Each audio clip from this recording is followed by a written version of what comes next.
It's the Phoenix, Arizona weather discussion. This is for Friday, the 30th of August. I'm Michael Groff, wrapping up meteorological summer, heading into that Labor Day holiday weekend. And yes, as mentioned many times before, this will go down as the hottest summer on record in Phoenix. We'll have those official numbers for you in a couple of days, but we will shatter that old record that was set all the way back last year for the hottest summer by about 2 degrees or so. And when you're talking about temperatures over a seasonal period, 2 degrees is quite significant. Now, as far as the forecast goes in the short term, we are watching an increase in moisture that is likely in here for tomorrow, which will bring about scattered showers and thunderstorms, especially over the higher terrain of northern and eastern Arizona, but a few storms are possible here in the lower deserts.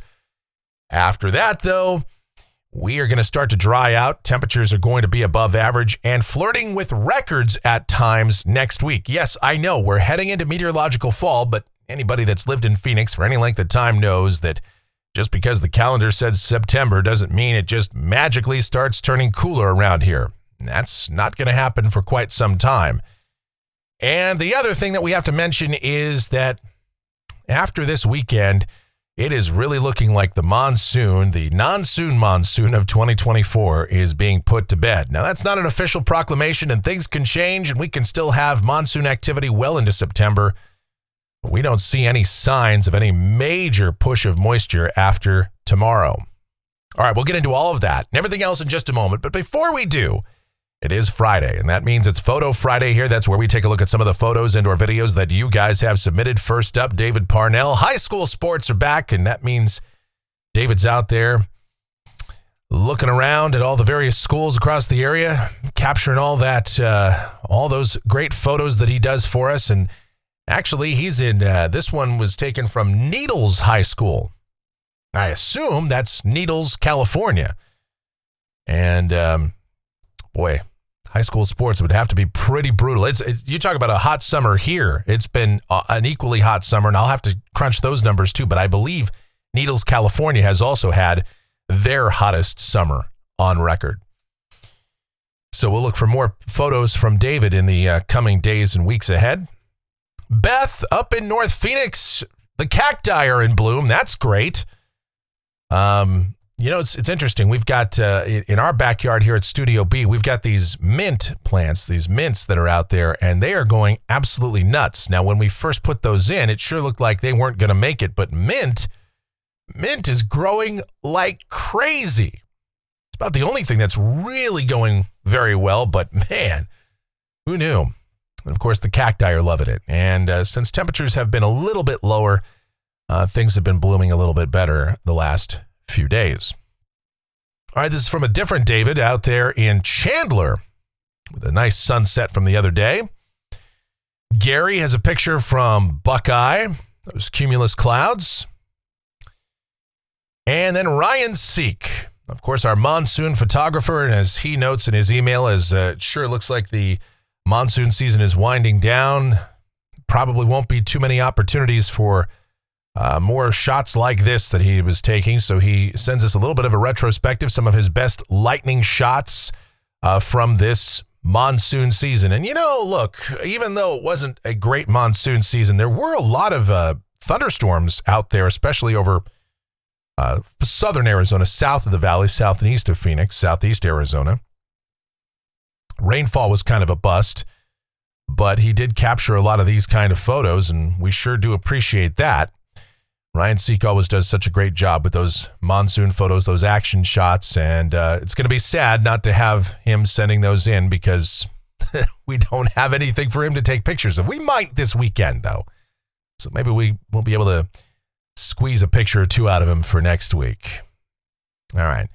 That's it for Photo Friday. You have any photos or videos that you'd like to send to us, groffshow@gmail.com. That's the email address. It's groffshow@gmail.com for Photo Friday. All right, let's get into it. The almanac from yesterday, 109 degrees was the afternoon high. 85 was that morning low. 104 and 83 are the averages for this time of year. Yes, that normal high now down to 104. If you're wondering, it does not dip below 100, that average temperature, until September the 20th. All right, record high 116, record low 64. That sounds delightful. We won't see lows in the 60s, at least in the mid-city, for probably about a month and a half. As we take a look outside right now here at 11 a.m., we've got partly cloudy sky. We're sitting at 97 degrees at Sky Harbor, dew point's 47, humidity 18%, a calm wind, and the barometer is steady. Upper level weather pattern across the nation right now shows troughing moving toward eastern Canada with an associated front dragging south through the Great Lakes. Here in the west, we've got a ridge that's building in. Now, actually, that ridge is going to set up to the north and northeast of us this weekend, and that should set the stage for a southeasterly flow later tonight, tomorrow, maybe even into Sunday for a return of some shower and thunderstorm activity across the area, but that's going to be about as far as that goes. Because troughing along the Pacific Northwest coast will ultimately displace that ridge for much of next week. Watch warning map. Yeah, with the ridge building up, we've got heat advisories over the Pacific Northwest, places like Spokane, Washington, highs well up into the 90s this weekend. And that heads south across much of Washington and Oregon, east of the Cascades.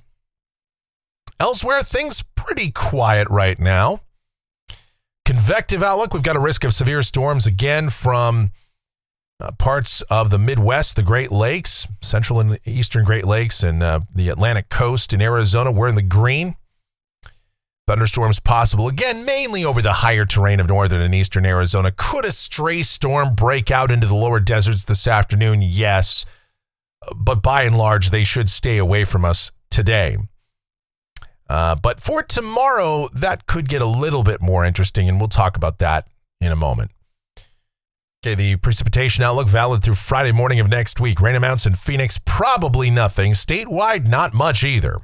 Rain amounts will generally be under 1/4 of an inch and really confined to the higher terrain. Yeah, a few spots along the rim, but really mainly over the eastern mountains, the far eastern mountains in the southeastern corner of the state. As mentioned, the monsoon season really looks like it's winding down over the next several days, and we'll talk about what's going on with that in more detail. To do that, we explore the models. Here we go. This is the GFS, the 12Z run, and it's valid at 5 o'clock this afternoon. High pressure is building here across the western states, and so that means the heights are coming up. That means temperatures are coming up, but that ridge is going to take a position north of us, and then this weekend it'll shift a little further to the north and east. What it means down at the surface for the rest of the day today, mostly sunny to partly cloudy, high temperatures anywhere from about 105 to 110. So yeah, it's going to be hot. Tonight, partly cloudy, overnight lows, mainly upper 70s to upper 80s. Then tomorrow, okay, the ridge is actually centered somewhere over Colorado and Wyoming, and the flow aloft turns more out of the southeast. And so we should see at least some increase in moisture across the area. Now, the dynamic support, there really isn't a lot of dynamics. We don't see any obvious disturbances or an inverted trough or some triggering mechanism. So we're going to have to rely more on thermodynamics to get things going. And we do see evidence that, we should see a fair amount of sun for tomorrow across the area. So showers and storms will fire up over the higher terrain of northern and eastern Arizona. And with south to southeasterly flow, those storms should be propagating toward the lower deserts. Now, the mid and upper levels of the atmosphere are not really conducive for widespread storms here. We're still looking at sort of as we've seen all summer, kind of this capping inversion here in the lower deserts tomorrow. Not a great environment to get storms in here, but if we can get an outflow boundary or two to push on in, that could trigger a few storms here in the lower deserts tomorrow afternoon.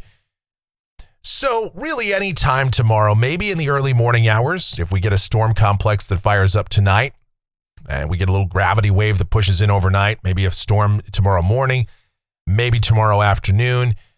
But again, the chance of storms, we've only got it at 10% in our forecast. And that seems about right. I think if you're heading up north, if you're doing a camping trip, hiking, whatever it is you're doing for your Labor Day holiday weekend up north, yeah, it looks like you could run into a shower or storm. Flagstaff, Payson, you're up at Show Low or over by Window Rock or wherever it is in the eastern mountains, the White Mountains, southeast Arizona. you could run into a storm. But even at that, the chance really is only about as high as 40%, 40 to 50%, maybe at that. Otherwise, not much to worry about elsewhere around the state, and high temperatures are still going to be toasty. I'd say around 104 to 108 here in Phoenix tomorrow with that slight chance of a storm. Sunday, again, widely scattered storms, eastern mountains, eastern rim, southeastern parts of the state. In Phoenix, I would say our chance of rain is pretty minimal. We'll call it mostly sunny on Sunday, and highs again somewhere between about 105 to 110. Now, here comes Labor Day, and much of next week, what's going to happen is that ridge that's sitting to the north and east of us is going to start to get suppressed to the south, thanks to troughing along the Pacific Northwest coast. And ultimately, the ridge will take a reorientation here, and so we're going to see more of a southwesterly flow developing, and that should take any moisture around here and push it off to the north and east. So Monday, Labor Day, high temperatures 104 to 109 or so, and for much of next week, highs are going to flirt with 110 for Tuesday, Wednesday, and Thursday. And really, for most of next week, I don't see much of an opportunity for any storms across the entire state. So it looks like we're going to be very dry all of next week statewide. Theoretically, I guess there could be a storm someplace pretty close to the southeastern corner of the state at some point, maybe next week. But yeah, I just think we're going to stay pretty much rain-free around here with generally southwest or westerly flow developing. Now, the ridge is going to take a position more over Arizona by about the middle part of next week, and so the upper heights aren't really going to come down. In fact, they may start to rise once more to around 591 to 594 decameters. And so again, that'll translate to highs around 110, maybe a little bit above that in the hottest deserts, flirting with record highs. Here's a week from today. This is Friday, the 6th of September. And again, in that setup, we're dry. Westerly component to the wind flow here, and the ridge nosing well and up into Canada, but just not a favorable position for any monsoon moisture around here. Any monsoon moisture, any moisture at all, is hundreds of miles away from Arizona at this point. Same thing going out 10 days. This is Sunday, the 8th of September. And you've got a 588 ridge that's all the way up across Alberta and Saskatchewan. You've got a 591 ridge that's sitting right almost on top of us, just to the south of us, more of a westerly component to the upper level wind flow here.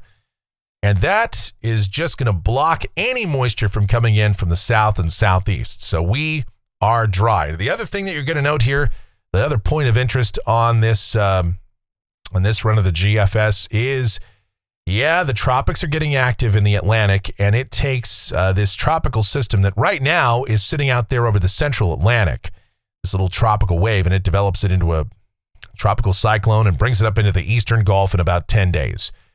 What does that mean? It means nothing. And I know you're going to see this. You will see this all over social media in coming days. Okay. In fact, you'll probably see it today. Hey, look what the GFS has out here at September 8th. There's a big hurricane headed for the Florida Panhandle. You know, and you're gonna see that, and people are gonna say that that's gonna happen, and it's gonna be all the hype, and all these juniors, these junior meteorologists, these wannabes, and these people that are going to clickbait you and all that, they're going to show this image and they're going to say, oh my God, we're all going to die. And the hype train is going to be on. And I'm here to tell you, the next GFS model run, this might not be here. That's why you don't use deterministic modeling, one deterministic model to make a forecast, especially at 10 days out. There's a little Meteorology 101 for you, a free lesson right here, courtesy of me, to all of you that want to be in the weather biz. I know that doesn't make for good clickbait. That doesn't make for good social media material. But if you want to have some integrity and credibility, I'll instruct you on this. Do not use one deterministic model 10 days out as the basis for a forecast, or as the basis for much of anything. The only thing we use these models for out at this range is really just to watch for trends. And obviously we will watch the tropics because they've been very quiet, and we're getting toward the peak of hurricane season. And so obviously we have to keep watching what's out here, but to make any sort of forecast 10 days out for a system that hasn't even developed yet, come on, let's not do that. And I've already seen that. I've already seen people speculating about that on the Twitter and on the Facebook and all that. All right. Looking at rainfall for Phoenix off the GFS ensemble. Now, this goes all the way out through the 13th of September.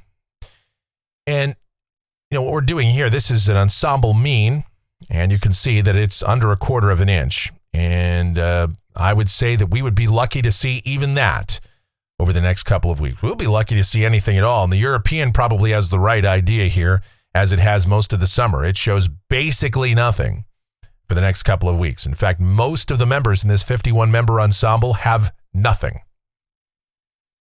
Temperatures off the national blend of models. Yeah, I'd love to show you something better than this, but this is where we're at. Temperatures way above average. Now, keep in mind, the average high is going to start to drop further. Right now at 104. By the end of this model run, I believe it's down to, 103 or 2? Either way, this is taking this at face value. This is showing highs up around 110. And we'll be flirting with records on a few days if this is correct. So the overall idea here to this forecast, and again, don't get hung up on a specific number, whether it's 110, 109, 108, 111.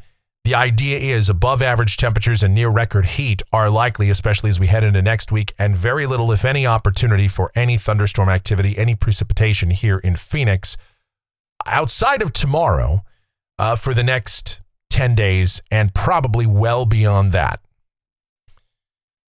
All right, well, as I've rained on your parade metaphorically, I wish it would rain literally, but I know, I feel like I feel like the guy that just delivers the bad news every day on these videos lately, but that's how it is, unfortunately. All right, that's it for the Phoenix, Arizona weather discussion for today. My next video is back here tomorrow. On Monday morning. Updates before that if necessary. We may have an update that's necessary tomorrow. We'll take a look. We'll evaluate how things are evolving here weather-wise and see if we need an update for tomorrow. Let's see. If you enjoy these videos, even if you don't like the message, be sure to subscribe, like, share, click that notification bell, leave those comments, questions, and suggestions. Of course, if you really like what we do here, then click that thanks icon below the video here on YouTube. Make those monetary contributions, or you can donate directly to me via PayPal. groffshow@gmail.com is that address for PayPal. Again, GROFF show@gmail.com for PayPal. The executive producer of the Phoenix, Arizona weather discussion is my one and only, the sweetest of all time, the Asian sensation and proprietor of SweetChildAZ.com.org and the Facebook page of the same name called Sweet Child Arizona. Talking about my Michelle. Check her out. Check out all things Michelle related linked up down in the description, as well as our streaming station. It's called KMGX. We play a ton of music, have a lot of fun over there, and that is available 24/7, 365. And if you're wondering if I did any special Labor Day programming for KMGX for this weekend, well, I suggest you tune in and find out. All right. Thank you guys so much for watching. All of your continued support. It is so greatly appreciated. Please be safe, stay cool, stay hydrated out there. It's Labor Day weekend. You know there's going to be a lot of crazies on the roads, a lot of shenanigans that people get up to, so be extra vigilant. That's what I tell you anytime we have these holiday weekends. Hey, I'm not telling you what to do or what not to do. I'm just telling you to be careful in whatever it is that you're going to do. All right? No judgment here. All right.